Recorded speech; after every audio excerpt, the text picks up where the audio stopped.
Senhores, bom dia. A gente tem visto aí na mídia, nas redes sociais, sobre o atentado que aconteceu na Síria, onde um ditador, Bashar al-Assad, da Síria, ele atentou contra civis inocentes, né? E ele usou gases tóxicos proibidos pela ONU, tá? 2 gases, um deles proibido até a produção, que é o gás sarin, proibido pela própria ONU, tá? E tivemos 80 mortes, pelo que consta aí a mídia, 80 a 100 mortos, sendo 25 crianças. E é lamentável a gente ver hoje em dia esse tipo de coisa. Pessoas atentando contra a vida de inocentes, principalmente crianças, mulheres, idosos, né? Mas assim, a respeito desse gás, o gás sarin, eu queria comentar um pouco sobre ele, tanto que me levantou curiosidade, que até então eu não conhecia, mas pelo fato de a gente lidar diariamente com risco químico, eu procurei me informar sobre esse gás, né? E eu queria compartilhar com vocês as informações, né? Esse gás sarin, ele foi desenvolvido em 1939 por um alemão físico, químico, que por acidente ele estava tentando desenvolver um pesticida, um inseticida, certo? E por acidente ele conseguiu fazer mais do que um inseticida, tá? Um inseticida humano. Porque o gás sarin, ele mata muito rápido, tá? Ele é um gás que ele maltrata. Pelo contrário, ele não mata rápido, ele mata lentamente, né? E ele é composto de 4 moléculas de carbono, 10 de hidrogênio, uma molécula de fósforo, 2 de oxigênio e uma de flúor na sua composição química, tá? E o que esse gás faz? Na verdade, ele não é um gás, ele é um líquido. Só que ele se volatiliza na temperatura de 147 graus Celsius, que para uma bomba é muito simples alcançar essa temperatura. Pois bem, quando ele em temperatura ambiente, ele é líquido, e uma temperatura de 147 graus Celsius, ele se torna gás. E para o ser humano se intoxicar, basta apenas 0,5 miligramas na sua corrente sanguínea. Como é que atua esse gás? Ele te infecta na forma de inspiração, quando você inspira, e também pela pele. Ele também é absorvido pela pele humana. É dissolvido pela água, tá? Que é o nosso solvente mundial, mais rico do nosso planeta, é a água. Então ele é solvido, por isso você vê as pessoas lavando as outras lá, é porque precisa retirar das roupas e da pele das vítimas esse gás que está impregnado. Porque se você tocar com as mãos nuas, você pode também se infectar com esse gás. Só precisa de 0,5 miligramas para ser intoxicado. Quando ele entra na corrente sanguínea, ele afeta diretamente o sistema nervoso central do indivíduo, impedindo as interligações nervosas, os impulsos elétricos, nervosos do cérebro para os músculos. Então ele causa o relaxamento total dos músculos e as contrações dos nervos. As glândulas sudoríparas e glândulas salivares, elas começam a produzir loucamente até para tentar expelir o agente agressor do organismo. Então você tem um excesso de mucosa sendo expelido do seu corpo. Isso é agonizante.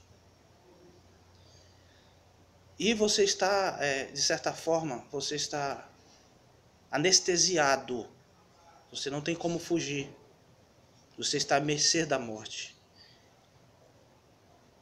Ele por si só, ele já mata. Ele tem um remédio, um antídoto, mas os médicos lá da Síria, até por fato de ser proibido a produção dele, né, pela ONU, eles não tinham esse remédio, esse antídoto pronto, que seria administrado por manobra invasiva diretamente na corrente sanguínea através de injeções. Não tinha, né? E para completar, eles usaram o gás cloro, tá? Vocês sabem que o gás cloro nós usamos, a indústria usa como alvejante. Usamos também para purificar nossas águas. Ele elimina as bactérias da água, esteriliza a água, né? Tratamento de esgoto, afluentes, né? E muitos outros materiais de higiene que é produzido com o cloro, né? Mas o cloro, dependendo da sua concentração em ppm, ele se torna um agressor violento às nossas vias respiratórias. Ele, em contato com a água do nosso organismo, ele tem uma reação isotérmica. O que é uma ação isotérmica? Ele vai reagir com a água do nosso organismo, tá? Forçando, separando as moléculas de água, tá? Com essa ação, essa ação, o nosso corpo tem uma reação. Vai acontecer a ação isotérmica, é o aumento da temperatura no momento dessa reação química. Então ele reagindo com a mucosa do nosso corpo, ele vai aumentar a temperatura ao ponto de queimar quimicamente os nossos órgãos, nossa pele, aonde tiver umidade, ele vai queimar. E nos alvéolos pulmonares, ele queima os alvéolos pulmonares e causa também hemorragias pulmonares. E as vias superiores respiratórias também são queimadas. Os olhos são queimados. Muitas vezes quem se contamina com cloro, às vezes fica cego, porque todo o seu sistema ocular foi agredido. É irreversível, tá? Os nossos pulmões não estão preparados para lidar com altas temperaturas ou baixas temperaturas, tá? Ele está preparado para atuar na temperatura corporal nossa, tá? 35, 36 graus Celsius. Depois disso, eles são muito sensíveis, eles têm a tendência de se encolher numa temperatura alta. E como se fosse um plástico na chama de fogo, ele encolhe. Exato, esses são os pelinhos chamados alvéolos pulmonares. E eles são queimados quimicamente. Então imagina, gente, essas crianças tentando respirar, tentando buscar o oxigênio e simplesmente anestesiadas no chão. E as pessoas desesperadas usando água. Tá certo, tem que usar água, tem que lavar. Assim como a gente usa para outras emergência química, tipo ácido sulfúrico ou propriamente contaminação por benzeno, a gente tem que usar muita água para descontaminar a vítima, retirar as vestes dela, tudo, como a gente já sabe.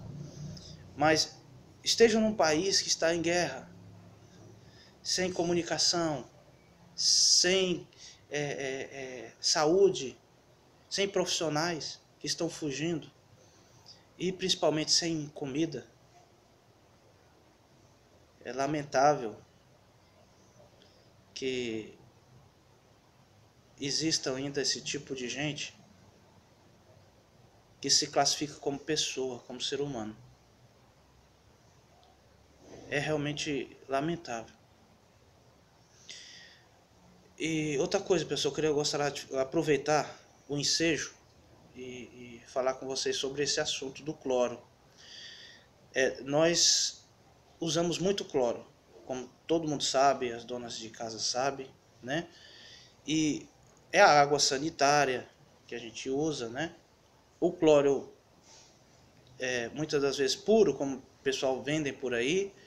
O que tem que tomar cuidado são esses carros que vendem de porta em porta. Nós não sabemos qual é a mistura ideal. Eles não têm um responsável químico que assine essa mistura ideal para você utilizar na sua casa. Tá? O cloro, em concentrações altas, ele é extremamente perigoso, principalmente quando ele entra em contato com substâncias orgânicas. Um exemplo, a sua urina, a urina do seu filho. Às vezes você joga dentro do vaso sanitário da sua casa um cloro que não tem uma responsabilidade, não tem um engenheiro químico que assine, um responsável técnico que assine, e você joga cloro para clarear o seu vaso sanitário, e sua criança urina lá. Na urina nós temos amônia, que é um produto reagente com cloro. Nós temos a própria urina, que é um material orgânico, também vai reagir. A amônia com o cloro, ele produz um gás tóxico chamado cloramina, que em grandes quantidades, em ppm, é extremamente irritante e tóxico. Tem que tomar cuidado com isso. São seus filhos que estão entrando dentro de, muitas das vezes, o banheiro apertado, pequeno, onde o diâmetro quadrado é muito pequeno. E a porcentagem ppm se concentra há muitas e muitas horas ali se concentrando de cloramina. Tomem cuidado, procurem comprar produtos que tenham responsável técnico. Não misturem na casa de vocês cloro com amônia. Nós temos produtos de limpeza também que tem amônia. Cuidado, tá? Essa junção, essas reações químicas também tem as ações isotérmicas. Quando você mistura o cloro com um produto de amoníaco e tiver em um balde plástico, esse balde ele vai começar a derreter. Vai ter uma elevação da temperatura, você pode se queimar também. E além disso se intoxicar. Tá? Dependendo da concentração de gás cloro, que o cloro em si se transforma em gás também, ele é volátil.